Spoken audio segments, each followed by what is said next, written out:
Caesar cipher.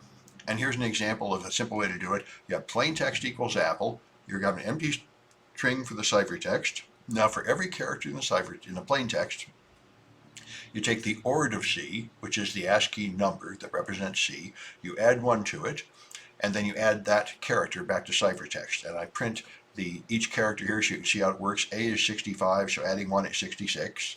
That turns into B. P is 80, turns into 81, that's Q. And so hello, or apple, turns into BQQMF. So that calculates the Caesar cipher by moving things forward in the alphabet. And so here's various challenges to encrypt something, to decrypt something here.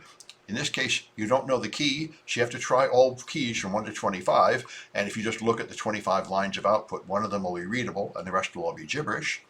And here you can decrypt binary data. So you add the keys to the bytes. You take these are bytes. EB is 255 in hex. Here's 11, here's 6. So you have to take each byte and then add a key to it.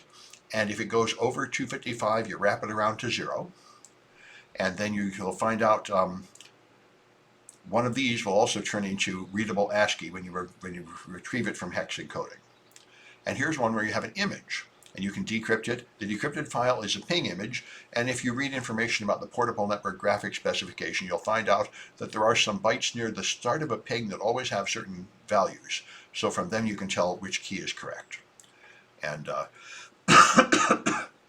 here's one with the Wigner cipher. There are 8 keys used in sequence to encrypt each of the first 8 bytes.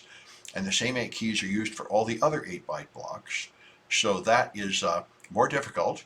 But once again, you know it's a ping image, so that means you know several bytes near the start. And from then you can deduce what the proper key bytes are. So there's a few things to do there, versions of the Caesar cipher that give you enough a challenge to give you some practice. So we stop this one.